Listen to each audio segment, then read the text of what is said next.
तुम जरा अपनी ही जिंदगी की ओर देखो। तुम्हें मालूम होगा कि कितना थोड़ा सुख इस जिंदगी में है, और मृगजाल के पीछे दौड़ने के सदृश इन भोगों का पीछा करते हुए कितना थोड़ा सुख तुम्हारे हाथ आया है। क्या तुम्हें सोलन और क्रीसिस की कहानी याद है? बादशाह ने उस बड़े साधु से कहा, सोलन, देखो, इस एशिया माइनर जैसी सुख भरी और कोई दूसरी चीज नहीं है। साधु ने पूछा, सबसे सुखी मनुष्य कौन है? मैंने तो ऐसा कोई भी मनुष्य नहीं देखा जो बिल्कुल सुखी हो। क्रीसस ने कहा, वो सबसे सुखी मनुष्य मैं ही हूं। इस पर साधु ने उससे कहा, जरा जल्दी ना करो, अपनी जिंदगी खत्म होने तक ठहरो। और ऐसा कहकर वो चला गया। कुछ दिनों बाद पर्शिया निवासियों ने उस राजा को जीत लिया और उसे जिंदा जला देने का हुक्म दे दिया। जब क्रीसस ने चिता रची हुई देखी तो वो सोलन सोलन कहकर चिल्ला उठा। पर्शिया के बादशाह ने जब उससे पूछा कि वो किसको पुकारता है, तो क्रीसस ने अपनी सारी कहानी कहकर सुनाई। वो बात बादशाह के दिल में चुभ गई और उसने क्रीसस को मरने से बचा लिया। हम में से हर एक की जिंदगी की यही कहानी है। हमारे स्वभाव का हम पर ऐसा भीषण प्रभाव होता है कि बार बार ठुकराए जाने पर भी उन्माद से बेहोश हो हम उसका पीछा किए ही जाते हैं। हम निराशा में भी आस लगाए बैठे रहते हैं। ये आशा, ये मृगजाल हमको पागल बनाए हुए है। सुख पाने की आशा हम में सदा बनी ही रहती है। किसी काल में भारतवर्ष में एक बड़ा सम्राट राज्य करता था। किसी ने उससे एक बार 4 प्रश्न पूछे। पहला प्रश्न यह था कि दुनिया में सबसे आश्चर्य की बात कौन सी है? उत्तर मिला, आशा। ये आशा ही दुनिया में सबसे आश्चर्य की चीज है। लोग अपने चारों ओर दिन रात मनुष्यों को मरते देखते हैं, परंतु फिर भी नहीं समझते कि वे खुद न मरेंगे। हमको ये कभी ख्याल भी नहीं होता कि हम भी मरने वाले हैं या हमको भी दुख उठाना पड़ेगा। हर व्यक्ति यही सोचता है कि उसे तो यश ही मिल जाएगा, पर यह तो असंभव की आस लगाए रहना है। चाहे जितनी ही आपत्तियां क्यों न हो, पर फिर भी यश मिल ही जाएगा। और तो क्या, गणित के सिद्धांत के समान अपयश स्पष्ट प्रतीत होते हुए भी हम आशा किए ही जाते हैं। सचमुच सुखी कभी कोई नहीं हुआ। अगर मनुष्य श्रीमान है और खाने पीने को खूब है तो उसकी पाचन शक्ति ही बिगड़ी रहेगी और कुछ न खा सकेगा। और अगर मनुष्य की पाचन शक्ति अच्छी है और उसे वृक्कोदर की सी भूख लगती है तो उसे खाने ही को नहीं मिलेगा। फिर अगर मनुष्य श्रीमान है तो उसे बाल बच्चे ही ना होंगे, और अगर वो भूखों मर रहा होगा तो लड़के लड़कियों की फौज पैदा हो जाएगी और उसे ये भी ना सूझेगा कि वो क्या करे। ऐसा क्यों है? बस इसलिए कि सुख और दुख रुपये की सीधी और उल्टी बाजू की तरह है। जिसे सुख चाहिए उसे दुख भी लेना होगा। हम लोग मूर्खता के इसी विचार में फंसे रहते हैं कि हमें कोरा सुख ही मिल जाएगा।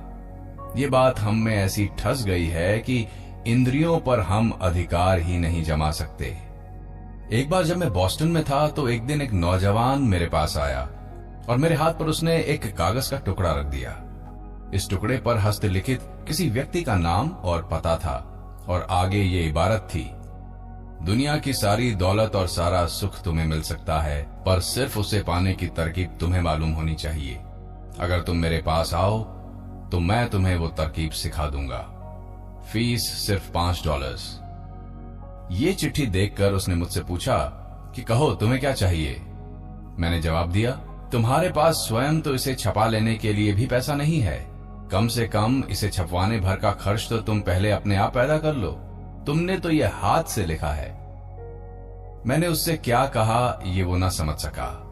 वो इसी ख्याल में मशगूल था कि बिना कोई तकलीफ उठाए ही उसे तमाम सुख और पैसा मिल जाएगा। मनुष्य इस दुनिया में 2 प्रकार की गलतियां करता है। पहली है चरम आशावादी वृत्ति, जिस वृत्ति में हर एक वस्तु हमें सुंदर, हरी भरी और अच्छी प्रतीत होती है। और दूसरी है निराशावादी वृत्ति, अर्थात जिस समय ऐसा प्रतीत होता है कि सारी बातें हमारे मन के प्रतिकूल ही हुआ करती हैं। अधिकांश लोग ऐसे हैं जिनके मस्तिष्क की बाढ़ अधूरी ही रह गई है। 10 लाख में एक आध ही कोई ऐसा निकलता है जिसकी बुद्धि का अच्छा विकास हुआ हो। बाकी के लोग या तो अधपगले होते हैं या फिर सिर ही घुमा हुआ होता है। कोई आश्चर्य नहीं है कि हम या तुम एक न एक गलती कर बैठते हैं। जब हम नौजवान और शक्तिमान होते हैं तो हमें ऐसा मालूम होता है कि दुनिया की सारी भोग की चीजें हम ही पाने वाले हैं और वो हमारे लिए ही पैदा की गई हैं। इसके विरुद्ध जब लोग हमें गेंद की तरह ठोकरों से उड़ाते हैं और हम बूढ़े हो जाते हैं तो हम खांसते खांसते एक कोने में जा बैठते हैं और फिर दूसरों के उत्साह पर भी ठंडा पानी फेरने लगते हैं। बहुत थोड़े मनुष्यों को इस बात का ज्ञान है कि दुख के साथ सुख और सुख के साथ दुख लगा हुआ है और सुख भी उतना ही घृणाजनक है जितना कि दुख, क्योंकि सुख और दुख दोनों जुड़वा भाई हैं। जिस तरह दुख के पीछे दौड़ना हमारे मनुष्यत्व की विडंबना है, उसी तरह सुख के पीछे दौड़ना भी। जिसकी बुद्धि समतौल है उसे दोनों का ही तिरस्कार करना चाहिए। नियति के हाथ का खिलौना न बनने की कोशिश हम क्यों न करें।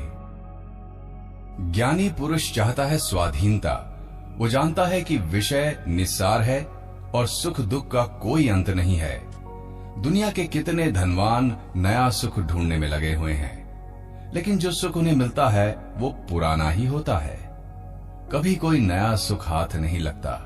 क्या तुम नहीं देखते हो कि इंद्रियों को कुछ क्षण तक उद्दीप्त करने के लिए प्रतिदिन किस तरह मूर्खता के नए नए आविष्कार किए जा रहे हैं। फिर होती है प्रतिक्रिया।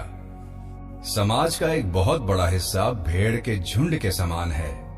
अगर एक भेड़ गड्ढे में गिरती है तो दूसरी भेड़ें भी गिरकर अपनी गर्दन तोड़ लेती हैं। इसी तरह समाज का मुखिया जब कोई बात कर बैठता है तो दूसरे लोग भी उसका अनुकरण करने लगते हैं और ये नहीं सोचते कि वे क्या कर रहे हैं। जब मनुष्य को ये संसारी बातें निस्सार प्रतीत होती हैं, तब वो सोचता है कि वो इस प्रकार का खिलौना ना बने, अथवा कहिए नियति उसे इस तरह न बहकावे। ये गुलामी है। कोई अगर 2-4 मीठी बातें सुनाए तो मनुष्य मुस्कुराने लगता है, और जब कोई कड़ी बात सुना देता है तो आंसू निकल आते हैं। एक रोटी के टुकड़े, एक सांस भर हवा, कपड़े लत्ते, देशाभिमान, अपने देश, अपने नाम अथवा अपनी कीर्ति का मनुष्य दास है। इस तरह वो गुलामी में फंसा है और उसमें वास करने वाला सच्चा मनुष्यत्व इन सब बंधनों के कारण उसके अंदर गढ़ा हुआ पड़ा है। जिसे तुम मनुष्य कहते हो वो गुलाम है। जब मनुष्य को अपनी इस सारी गुलामी का अनुभव होता है, तब उसके मन में स्वतंत्र होने की इच्छा उत्पन्न होती है, अदम्य इच्छा उत्पन्न होती है। अगर किसी मनुष्य के सिर पर दहकता हुआ अंगार रख दिया जाए तो वो मनुष्य उसे दूर फेंकने के लिए कैसा छटपटाएगा। ठीक इसी तरह वो मनुष्य जो ये समझ चुका है कि वो प्रकृति का गुलाम है, स्वतंत्रता पाने के लिए छटपटाता है। मुमुक्षुत्व अर्थात स्वतंत्रता पाने की इच्छा क्या है, ये हमने देख लिया। अब आता है दूसरा विषय। वो भी बहुत कठिन है। सत्य क्या है अथवा मिथ्या क्या है, क्या चिरंतन है और क्या नश्वर, आदि आदि भेद जानना, अर्थात नित्यानित्य विवेक, ये है दूसरा विषय। परमेश्वर ही सिर्फ शाश्वत है और दुनिया की प्रत्येक वस्तु नश्वर। देवदूत, मनुष्य, पशु, पृथ्वी, सूर्य, चंद्र, तारे सभी नष्ट होने वाले हैं। सभी का विनाश अवश्यंभावी है। प्रत्येक वस्तु का निरंतर स्थियंतर होता रहता है। आज जहां पर्वत है वहां कल समुद्र था और फिर कल समुद्र दिखलाई देगा। प्रत्येक वस्तु अस्थिर है। ये सारा विश्व ही परिवर्तनशील पिंड है। बस वही एक है जो कभी नहीं बदलता, वो है ईश्वर। और हम उसके जितने ही अधिक नजदीक जाएंगे उतना ही कम हम में परिवर्तन या विकार होगा। प्रकृति का हम पर उतना ही कम अधिकार चलेगा। और जब हम उस परमेश्वर तक पहुंच जाएंगे, उसके सामने जाकर खड़े होंगे, तो हम प्रकृति को जीत लेंगे। प्रकृति का ये दृश्य जात हमारे अधीन हो जाएगा और हम पर उसका कोई असर न पड़ सकेगा। अगर ऊपर बतलाई हुई साधना हमने सचमुच की है, तो वास्तव में इस दुनिया में हमें और किसी बात की आवश्यकता न रहेगी। संपूर्ण ज्ञान हम में ही निहित है। आत्मा स्वभावतः ही पूर्ण है, लेकिन वो पूर्णत्व माया से ढका हुआ है। आत्मा के शुद्ध स्वरूप पर प्रकृति के आवरण पर आवरण चढ़े हुए हैं। हमें क्या करना चाहिए? वास्तव में हम अपनी आत्मा की बिल्कुल उन्नति नहीं करते। जो पूर्ण है उसका विकास कौन कर सकता है? हम सिर्फ पर्दा दूर हटा देते हैं और आत्मा अपने नित्य शुद्ध, नित्य मुक्त रूप में प्रकट हो जाती है। अब प्रश्न ये आता है कि इस तरह की साधना की क्यों कर आवश्यकता है? इसका कारण ये है कि धर्म साधन न तो आंख से होता है, न कान अथवा मस्तिष्क से ही। कोई भी धर्म ग्रंथ हमें धार्मिक नहीं बना सकता, चाहे हम दुनिया के सारे धर्म ग्रंथ पढ़ डालें, परंतु फिर भी ईश्वर या धर्म का हमें तनिक भी ज्ञान न होगा। हम सारी उम्र वे बातें करते रहे और फिर भी कोई उन्नति न होगी। दुनिया में पैदा हुए विद्वानों में से चाहे हम सबसे होशियार हों, फिर भी हम ईश्वर तक न पहुंच सकेंगे। इसके विरुद्ध उच्चतम बौद्धिक शिक्षा पाकर बहुत होशियार बने हुए पुरुषों में अत्यंत अधार्मिक पुरुष निर्माण होते हुए भी क्या तुमने नहीं देखे हैं? अगर हृदय और बुद्धि में विरोध उत्पन्न हो तो तुम हृदय का अनुसरण करो, क्योंकि बुद्धि सिर्फ एक तर्क के क्षेत्र में ही काम कर सकती है। वो उसके परे जा ही नहीं सकती। लेकिन वो सिर्फ हृदय ही है जो हमें उच्चतम भूमिका पर आरूढ़ करता है। वहां तक बुद्धि कभी नहीं पहुंच सकती। हृदय बुद्धि का अतिक्रमण कर, जिसे हम अंतःस्फूर्ति, इंस्पिरेशन कहते हैं, उसे पा लेता है। बुद्धि कभी उत्स्फूर्त नहीं हो सकती। वो हृदय ही ज्ञान का आलोक पाने पर स्फूर्ति युक्त बन जाता है। बुद्धि प्रधान किंतु हृदय शून्य मनुष्य कभी स्फूर्तिमान पुरुष नहीं बन सकता। एक ऐसा उच्चतर साधन जिसे कि बुद्धि कभी नहीं देख सकती, अगर किसी ने पाया है तो हृदय ने, और वो साधन है स्फूर्ति। जिस तरह बुद्धि ज्ञान का साधन है, उसी तरह हृदय है स्फूर्ति का। ज्ञान की निम्नावस्था में हृदय इतना शक्तिशाली नहीं होता जितनी की बुद्धि। एक अनपढ़ मनुष्य को कोई ज्ञान नहीं होता, पर वो थोड़ा बहुत भावना प्रधान होता है। अब उसकी तुलना एक प्राध्यापक से करो। ओह, उस प्राध्यापक में कितनी अद्भुत शक्ति होगी।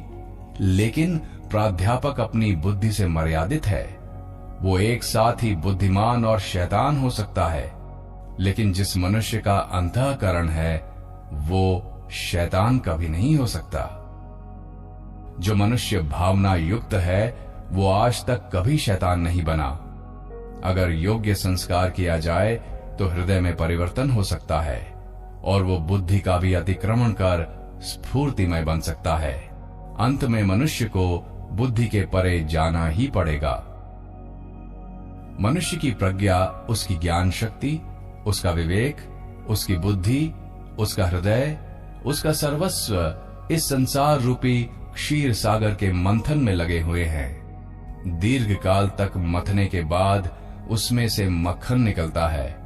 ये मक्खन है भगवान। सहृदय विभूतियां मक्खन पा लेती हैं और कोरे बुद्धिमानों के लिए सिर्फ छाछ बच जाती है।